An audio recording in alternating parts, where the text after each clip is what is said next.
The Leica M3, my second first impressions. So there's plenty of videos out there, but there's no videos out there of me talking about the M3 and my experience firsthand. Firsthand? Well, you know what I'm saying.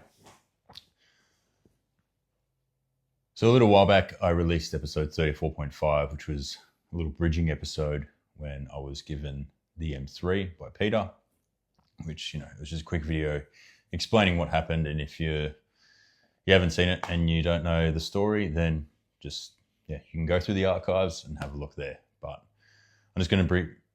today I'm just going to give you a little video on my thoughts so far.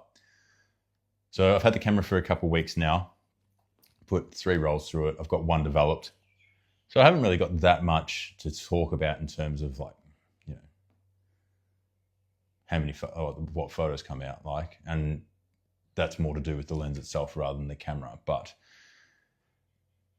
things I've noticed so far, the thing that was probably, I don't want to say the hardest because it's not a hard camera to use, but the took me a little bit to get used to it first. Probably, I didn't know until I saw the scans as well. I got the scans back from the first roll. But just framing up, working out how I was composing, because this is set up for, ideal for a 50mm lens. I think it's a 0.91 magnifier. I could be wrong. I could be right.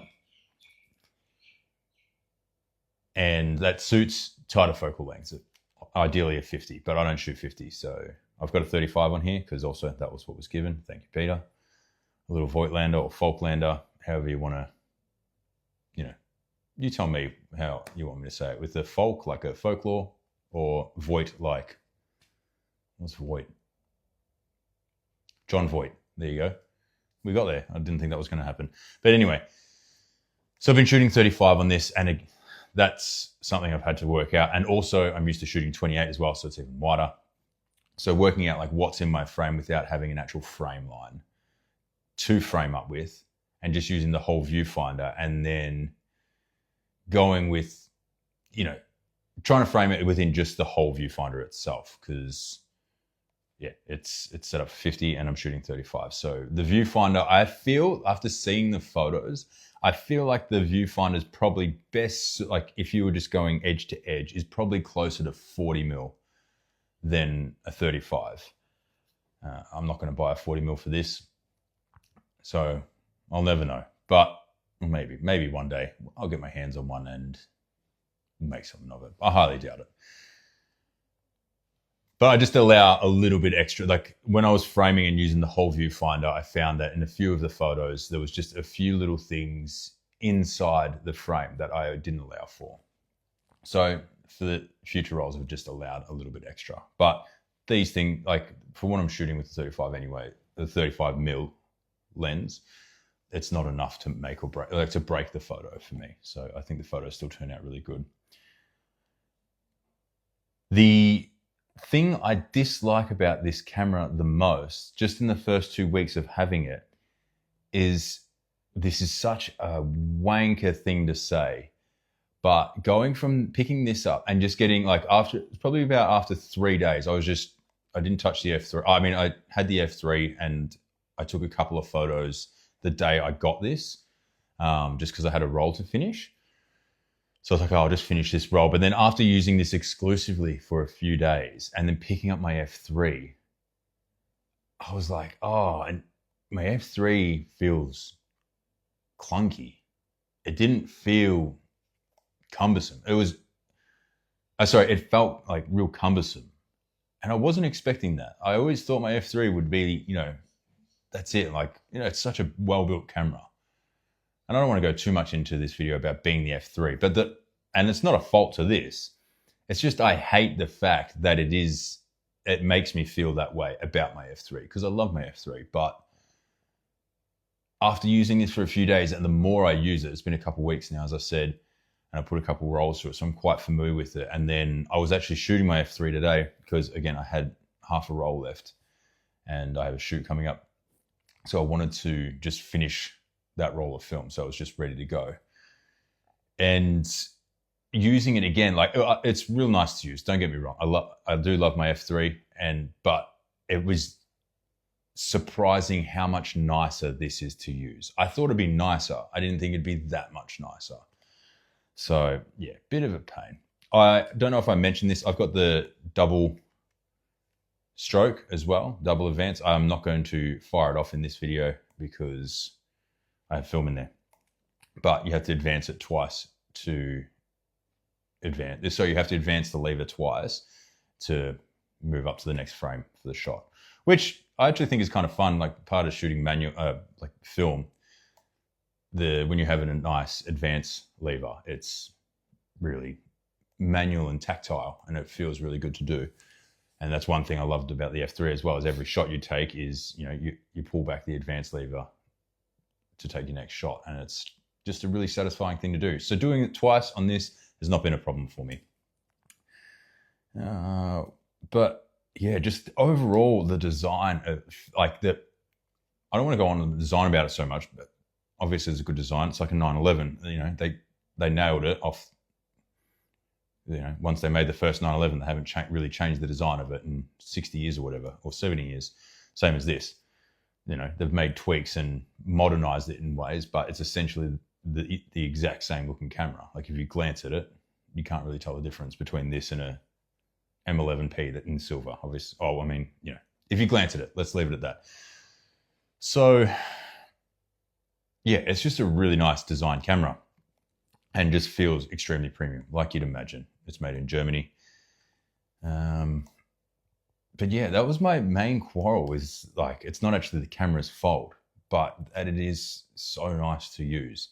And I hate how I'm becoming that person. And I'm also so very thankful that I am becoming that person, because it feels good. It's a real nice thing. It's sacrilege to some people having the Voigtlander. I will do a separate video on this, or the Folklander, the color Scopar.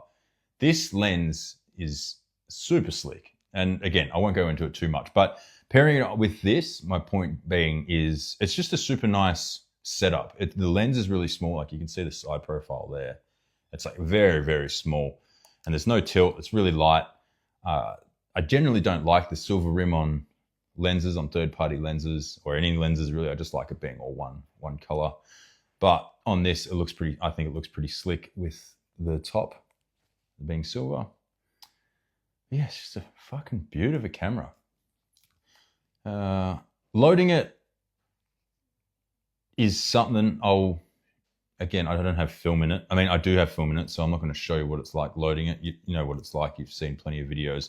But I will say that is probably, honestly, the biggest downfall to the camera is just pulling out the spool and then like feeding the film into the spool and then sliding it in. It's not a bad thing. It's just not super quick. And that's probably the biggest downfall to the camera I've noticed. And that's not a downfall. It's just design. It's perfectly fine. But if I was nitpicking, that's the only thing that I'm just like, like on the newer models, say you slide it in, it's quick. But again, I'm never in a situation where I'm like, oh man, I don't have the time to put roll of film in. I need something fast. Like nothing's happening that quick in my life that I'm like, oh fuck, I can't put aside 30 seconds to take this roll of film out and put a new one in. So yeah, let me know if there's anything else you want to know about this camera.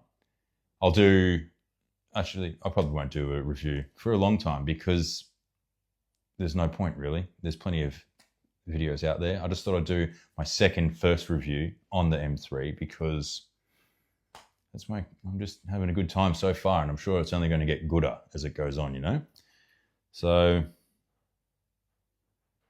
yeah, I don't really know if there's much else that I have to say. Oh, one thing, I've got moderately large hands. Something to take note is the rangefinder patch is here. So if your finger goes over it, like, I hold it here and then this hand, usually it's my middle finger. There has been a few times where I'm like, I can't focus because my finger's over the rangefinder patch. That's just learning the camera, I put out a video about, knowing your camera and knowing your gear. It's just about me figuring it out. I'll get used to it pretty quick. Like, especially in the first like couple of days, I was like noticed I was doing it, and then it hasn't been too much of an issue lately. But it's something worth noting. Sure, someone's spoken about it in other videos. I haven't seen any videos where they talk about it. So this might be the only video. It's the only video as far as I'm concerned that mentions that. So for larger, stumpy, bulky hand folk, it might be something that definitely wouldn't stop you getting it. It's a great camera. But yeah, that's pretty much a wrap, I reckon. We'll just leave it there, and then I'm sure I'll post more about it and talk more about it, because, you know, it's just what the world wants. They just want more talk about beautiful rangefinders, and there's not enough content out there about them. So who knows? Maybe I'll do something that's never been done before, like a budget version of the M3, which would be the Olympus 35UC. Who's to say? I mean, if you'd like a video of a comparison, this might be the place. You know, talking heads, this might be the place. Anyway, I'm just rambling now. So we're going to leave it there. That's my first impression of the M3. And it's the second time I've said that trying to close this video. So we're going to close it now. Anyway, Godspeed. Leica M3, beauty, it's the best.